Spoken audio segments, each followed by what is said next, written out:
La sala principal de la mansión estaba en silencio cuando ella abrió la mano y mostró el collar. Era pequeño, la cruz de plata con esmalte azul, con el hilo ligeramente deshilachado como si hubiera pasado por muchas manos. Sofía lo sostuvo con los dedos como se sostiene un tesoro vulnerable y pronunció esas palabras que clavaron la mirada de todos.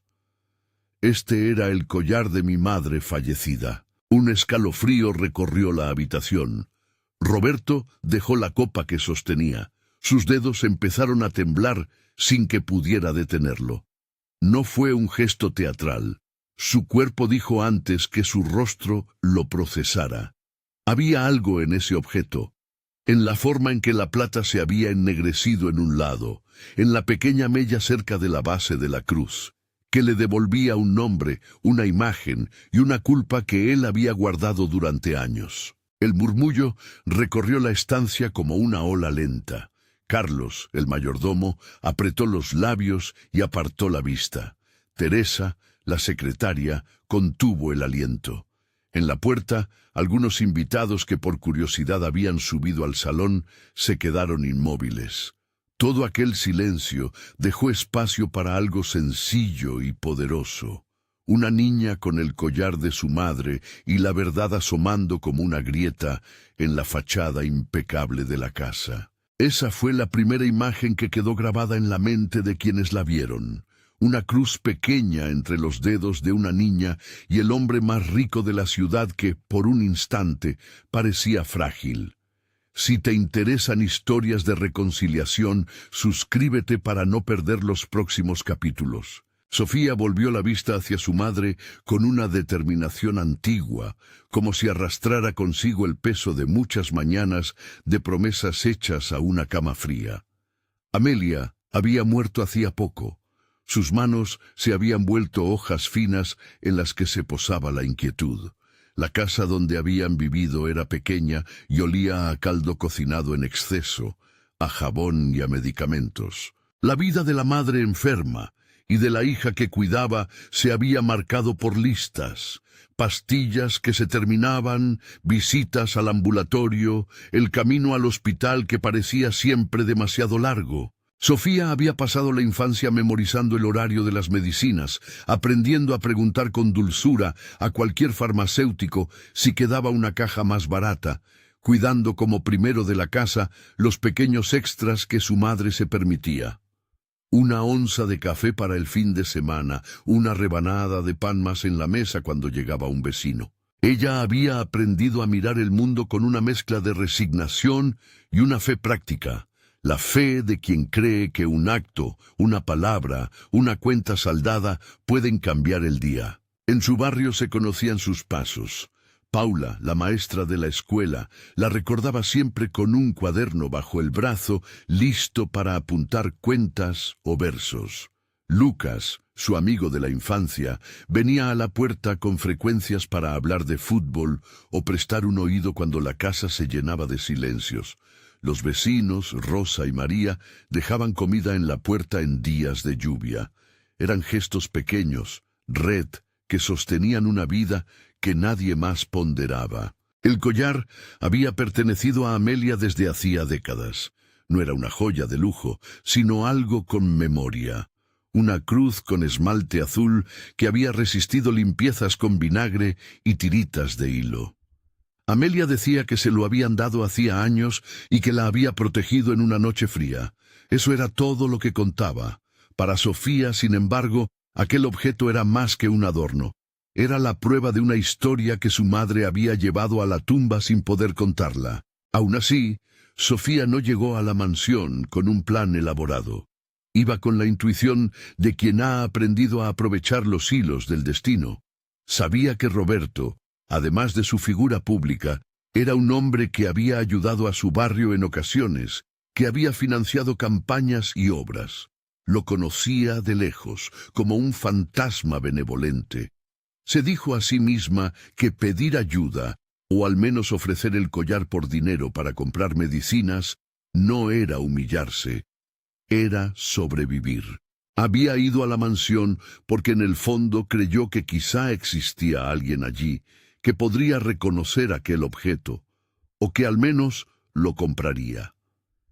No imaginó que la sala se pararía, y que un secreto que llevaba tanto tiempo cerrado podría abrirse solo por mostrar una pieza de plata. La mansión olía a madera barnizada y café caro. La diferencia con su casa no era solo arquitectura, era una mezcla de espacio limpio, relojes que marcaban las horas exactas y un silencio cuidadosamente ordenado. Carlos la recibió en la puerta con profesionalidad. Sus ojos sabían leer pobreza sin pronunciar sentencia. Teresa había intentado ser amable de forma discreta. Se la condujo a la sala principal porque Roberto, según dijeron, quería conocer a la niña que ayudaba a su barrio en los proyectos escolares. Nadie imaginó la confesión pequeña, literal, que Sofía traía en la palma de la mano. Roberto, un hombre que había construido su vida entre contratos y decisiones, miró el collar y algo en su frente se tensó. Fue como si una fotografía vieja se proyectara detrás de su mirada. La imagen de una mujer joven con el pelo recogido, una mancha de pintura en su delantal, la misma cruz al cuello. No fue solo un recuerdo, fue un río viejo que retornaba y se llevaba lo que había encima. Lo que siguió no fue solo curiosidad, fue una búsqueda. Teresa, con discreción profesional, fue buscando entre los papeles antiguos que la casa guardaba como reliquias. Carlos, con manos que conocían cada esquina de la mansión, abrió un archivador con nombres de benefactores y donantes anónimos. Fue en un sobre amarillo, perdido en el fondo de un cajón donde a simple vista nadie buscaría, donde apareció la primera pieza que ataba esos dos mundos. Una fotografía en blanco y negro, arrugada en uno de los bordes, en la que una mujer llevaba la misma cruz. En la esquina de la foto una dedicatoria apenas legible, con la letra inclinada que a primera vista parecía un apellido, Amelia. No todo se explicó con una imagen. Había también una nota de compra, una factura de una pequeña joyería en un barrio que Roberto había frecuentado de joven, con un nombre escrito al margen y un sello de la casa a la que no se le prestaba atención hasta ese día. Teresa leyó las palabras en voz baja y se detuvo. La factura correspondía a una pieza vendida a una mujer con el nombre de Amelia, y la fecha era de hacía más de 20 años. Roberto cerró los ojos. La memoria no era un documento. Era algo que se sentía en la boca, en la garganta, y él sintió que le faltaba el aire. Surgieron muchas preguntas. Carlos sugirió con cautela que buscaran en el registro civil. Si había un nombre completo y fecha, quizás se encontraba algún rastro. Eduardo, que trabajaba en el registro y conocía los archivos como quien conoce un mapa, accedió a ayudar. No era una escena de novela.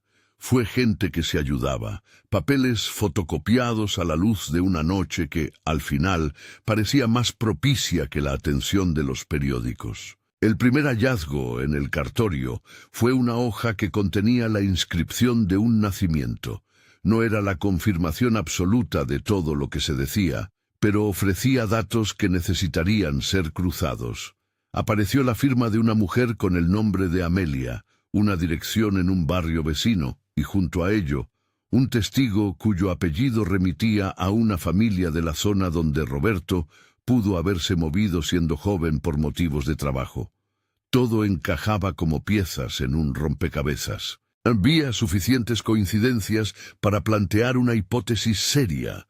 Amelia había tenido una relación, en algún punto de su juventud, con alguien cercano a Roberto o con la esfera que él transitaba. Aun así, los papeles no bastaban para cerrar la historia.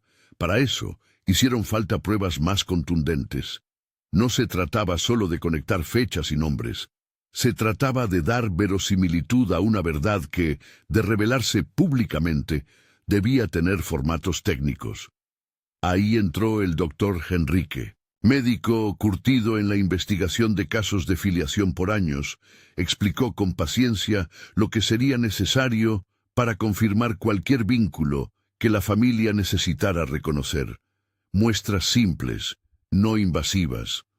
un hisopo de mejilla para obtener células, la amplificación de regiones en el laboratorio mediante PCR, el análisis de marcadores genéticos y su comparación para calcular probabilidades de parentesco. Hizo especial hincapié en no confundir expectativas con certezas. La genética, dijo, ofrece probabilidades.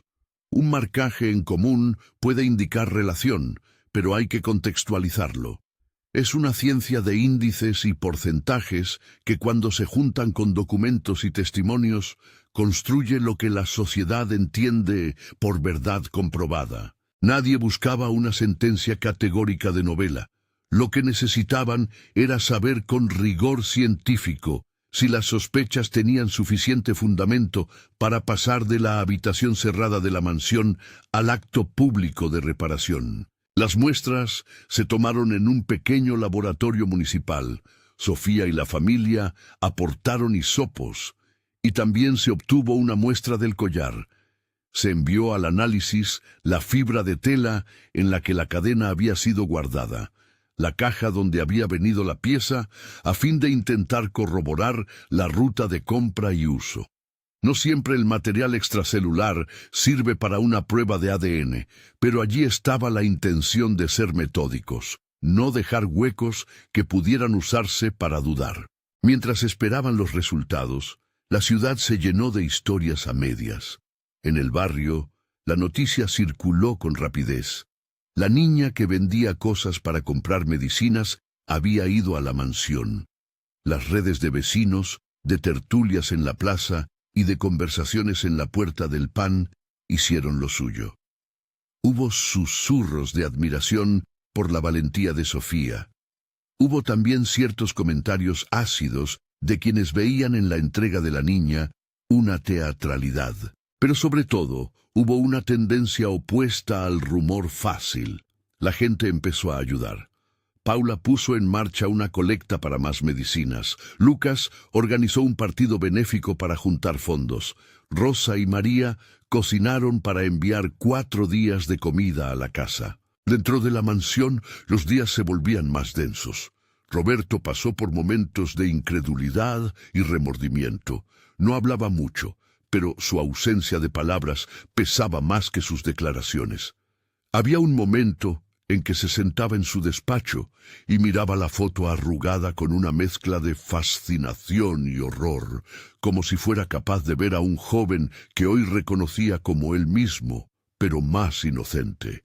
Alguien que tomó decisiones sin conocer el precio que cobrarían después. Teresa abrió un cajón y encontró más papeles. Cartas a medias redactadas, notas de apoyo económico a nombre de una mujer que no buscaba publicidad. Eran gestos anónimos, sobre todo donaciones pequeñas para salarios o medicinas. Roberto dejó escapar un suspiro profundo cuando encontró aquella lista. No dijo, «Las hice». No hacía falta. El papel habló por él. Llegó el día de los resultados. No fue un momento vacío de tensión, fue un nudo que se desató lentamente con la presencia del doctor Henrique y una hoja en sus manos. Explicó con calma que la comparación de marcadores revelaba una alta probabilidad de filiación directa entre la niña y la mujer identificada como Amelia. Era, en términos sencillos, la confirmación de algo que la familia ya intuía. La biología de Sofía provenía de la mujer que había muerto. La ciencia no había traído una sorpresa, había otorgado certeza a una situación que la memoria, la foto y el collar habían sugerido. Cuando el doctor Henrique pronunció las cifras, la tensión en la sala se partió en dos. Para el barrio fue aliento. Para Roberto fue un golpe. No porque la prueba dijera que él era el padre. Esa era una línea que no se había tomado de manera definitiva entre los resultados, sino porque el peso de la evidencia completaba un circuito moral para él. La fotografía, la factura, las cartas y ahora la confirmación científica indicaban que la mujer con la que había compartido, o al menos conocido, momentos en la juventud, había tenido una hija que ahora llevaba su sangre, o al menos la sangre, de aquel entorno social del que él había sido parte. Roberto no tardó en reconocer lo que por años había reprimido. Había habido un hilo de responsabilidad que no había sido atendido en su momento. Se produjo entonces el quiebre esperado. No fue un espectáculo monumental, fue una rendición íntima. Ante la gente reunida, ante la cámara no escrita de la comunidad y ante la hija que sostenía el collar, Roberto habló. Su voz era grave y menos segura que la de los discursos que daba en las reuniones de negocios. Admitió que en su juventud había conocido a Amelia, que había hecho promesas que no cumplió, que en varios momentos había elegido la discreción para proteger su nombre en lugar de asumir las consecuencias. No buscó excusas. Dijo que se equivocó y que quería, en la medida de lo posible, reparar. La reparación no podía ser una confesión con un cheque y desaparecer. En la conversación que siguió, se acordaron medidas concretas, a la vez prácticas y sostenibles. El financiamiento para los tratamientos necesarios para la salud de Amelia, medicinas, visitas médicas, fisioterapia, un fondo escolar para Sofía que cubriera matrículas y libros, y la reforma de la vivienda donde había vivido la familia. El plan no pretendía borrar el tiempo perdido, buscaba construir lo que faltaba.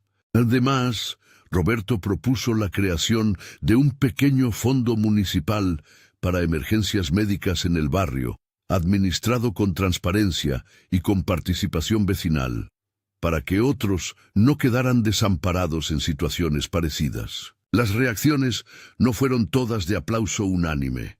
Algunos vecinos miraron con cautela, otros dijeron que la reparación llegaba tarde, que había meses, años y facturas no saldadas. Roberto aceptó esas críticas.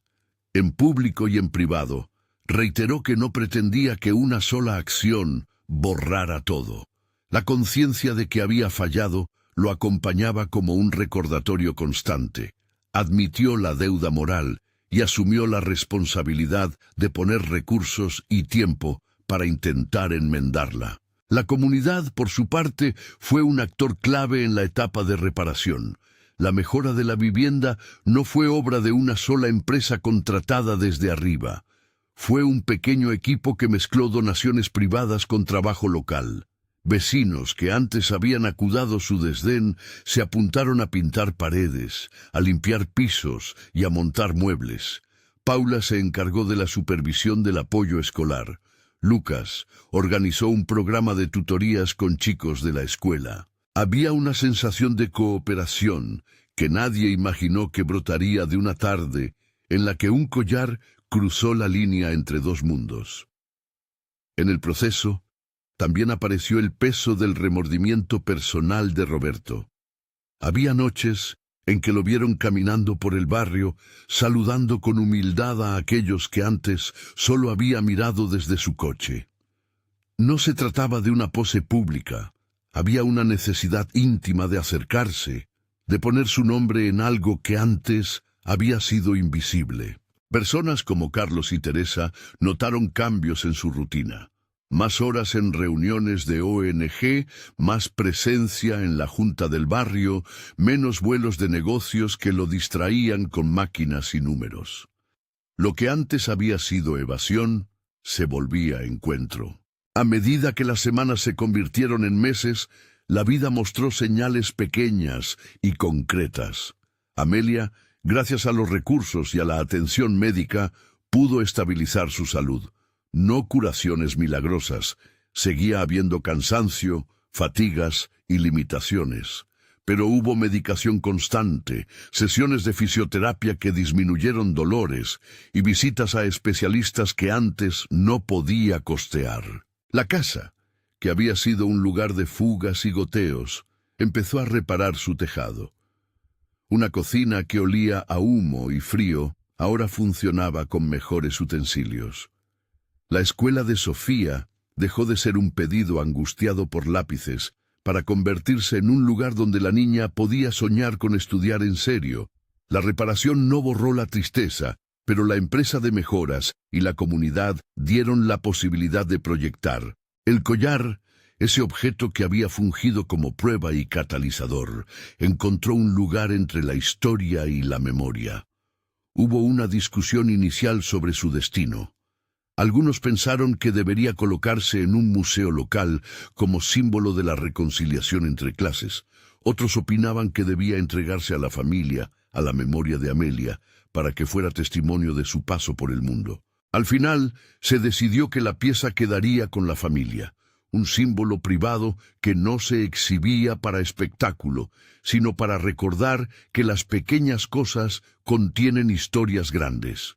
Sofía colocó la cruz en una caja sencilla, junto a la fotografía arrugada y a la carta que había sido encontrada en el viejo archivo.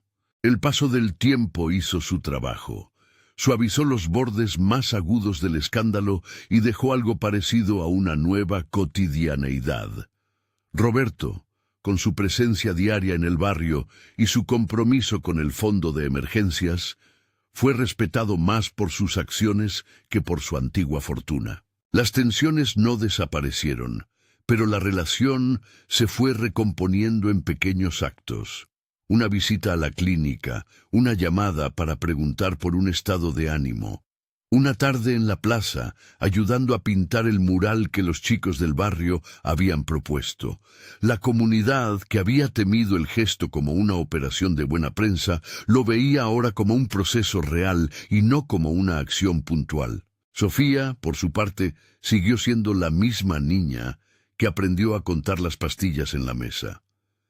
Pero con el tiempo, su mundo se abrió un poco más. Su mochila dejó de oler a resignación y empezó a tener libros nuevos.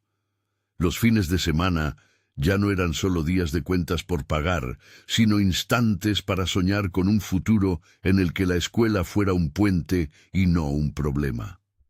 No se convirtió en una heroína. Siguió siendo una chica con miedo, con alegrías pequeñas, con la necesidad de un abrazo, pero ahora tenía recursos para recibirlo. En la calle, las conversaciones cambiaron de tonos. Hubo quien, en un principio, celebró la historia como una forma de justicia poética. La riqueza reconoció una deuda. Hubo quien se mantuvo escéptico. Lo que se notó con claridad fue que cuando la reparación implicó compromiso y transparencia, la comunidad respondió con solidaridad y participación. La creación del Fondo Municipal fue, en ese sentido, el gesto que más sostenibilidad le dio a la reparación. No fue solo la casa de una familia la arreglada. Fue una estructura creada para que otras emergencias no quedaran sin respuesta. La historia dejó cicatrices que nadie fingió no ver. Amelia había sufrido y había muerto con historias no contadas. Roberto había tenido vidas paralelas de decisiones y reparaciones tardías. Sofía cargó con el peso de la orfandad y con el alivio de que la memoria de su madre fuera por fin reconocida. La reparación no borró los años en los que no hubo ayuda. Lo que hizo fue dar un marco para que el presente y el futuro caminaran con más herramientas. Meses después, en una tarde con sol tibio, Sofía regresó a la mansión. No fue con la urgencia de antes, sino con la calma de quien sabe que su palabra fue escuchada. Entró con el collar en la palma, como la primera vez, pero ahora sin la necesidad de probar. Roberto la esperaba en el recibidor con una expresión menos tensa. No hubo discursos grandilocuentes. Se intercambiaron palabras sencillas. Roberto la miró a los ojos y le dijo con voz baja: «Gracias por traer la verdad». Sofía le respondió con la franqueza de quien aprendió a valorar las cosas antes de la etiqueta. «Mi madre me lo dio a mí. Ella siempre decía que lo cuidara». Le entregó el collar a Roberto con la suavidad que da la certeza de que algo ya no puede romperse. El gesto fue simbólico. Roberto pidió que el collar quedara en el pequeño museo comunitario que se había montado como parte del fondo. No como una muestra de poder, sino como recordatorio de que los objetos a veces guardan historias de abandono y de reparación. La pequeña cruz de esmalte azul pasó a estar junto a cartas y fotos que contaban una historia de la ciudad. Historias de gente común, de decisiones olvidadas por los que creían que el dinero bastaba para todo, de vecinos que se ayudan cuando las instituciones fallan. En las mesas del barrio se conversaba ahora no solo de suceso, sino de cómo evitar que se repitiera. Las reuniones de la Junta Vecinal incluyeron desde entonces el debate sobre políticas de salud local, sobre cómo crear una red de voluntariado médico y una bolsa de medicamentos para emergencias. La tensión se transformó en acción colectiva. Hubo charlas sobre derechos, sobre cómo documentar y cómo pedir ayuda sin exponer a quienes ya sufren. La responsabilidad de una sola persona se convirtió en un llamado para que la comunidad se organice.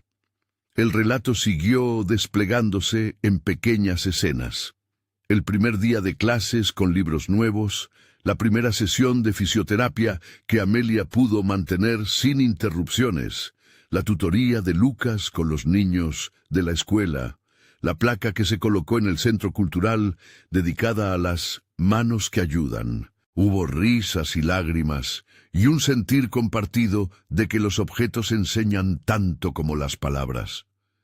En la noche en que se cerró formalmente el pequeño fondo municipal, la ciudad entera se recogió en la plaza. No fue una celebración suntuosa, fue una reunión de vecinos con sillas plegables, mantas y té. Roberto habló brevemente, con la voz cargada y las manos menos tiesas que antes. Dijo que no había buscado perdón, que tenía la intención de seguir trabajando. Detrás de él, Paula y Lucas aplaudieron. Rosa trajo pasteles. La gente habló de la importancia de la escucha y de la acción concreta. Sofía, ya sin la urgencia que la había traído, caminó por el borde de la plaza con el collar dentro de la caja. No esperó aplausos ni gestos grandiosos. Su alma estaba en la cotidianeidad. Pensó en su madre, en la forma en que la voz de Amelia le pedía que no olvide a los demás, que siempre comparta lo poco que se tiene. Ese recuerdo actuó como brújula. Había conseguido algo. No la solución a todo, pero sí la posibilidad de una vida menos marcada por las carencias. En los meses siguientes, diversos relatos comenzaron a aparecer en la ciudad. Historias de personas que habían encontrado objetos que los trajeron de vuelta a recuerdos, de familias que repararon relaciones rotas con gestos humildes, de vecinos que ahora se organizaban para apoyar emergencias. El collar se convirtió en símbolo de una transformación que no fue instantánea, sino un proceso prolongado. Prueba, reconocimiento, arrepentimiento y compromiso. La reacción pública no fue homogénea. Hubo quien siguió criticando, quien pensó que la reparación no llenaba los años perdidos. Hacía falta tiempo para reparar lo roto. La gente lo sabía. Pero hubo también quien aceptó que la reparación, aún tardía, era mejor que el olvido. El debate público, lejos de ser un escándalo sensacional, se transformó en una conversación sobre responsabilidad y sobre cómo las acciones individuales pueden inspirar estructuras duraderas. En la memoria íntima de la familia, el collar dejó de ser solo un objeto para convertirse en un puente. Sofía lo guardó en una caja con la fotografía y la carta, y de vez en cuando lo sacaba para mostrarlo a algún amigo o a algún vecino que necesitara creer que las cosas podían cambiar. Contaba la historia sin la pompa del drama, con una voz que mezclaba tristeza y esperanza. Decía: «Mi madre llevaba esto. Nos salvó la memoria». La frase no pretendía dar lecciones. Solo señalaba que lo importante de las cosas muchas veces es su capacidad de recordar. El epílogo de esta historia no fue un final cerrado. Fue una sucesión de días en los que los compromisos se pusieron a prueba y en los que la relación entre Roberto y la comunidad se convirtió en trabajo diario. Las reformas se mantuvieron. El fondo siguió funcionando con la supervisión vecinal. y la salud de Amelia mejoró lo suficiente como para que su familia tuviera cierta tranquilidad. No fue una cura milagrosa. Hubo recaídas y días difíciles. También hubo momentos que valieron el esfuerzo. Lo que cambió fue la sensación de que algo estaba siendo hecho con responsabilidad. Años después, la narración que corría por la ciudad contaba menos la tremenda escena en la que Roberto tembló y más la manera en que ese temblor se transformó en cuidado. Gente del barrio decía, no todo lo arreglaron, pero algo se movió para que otros no caigan.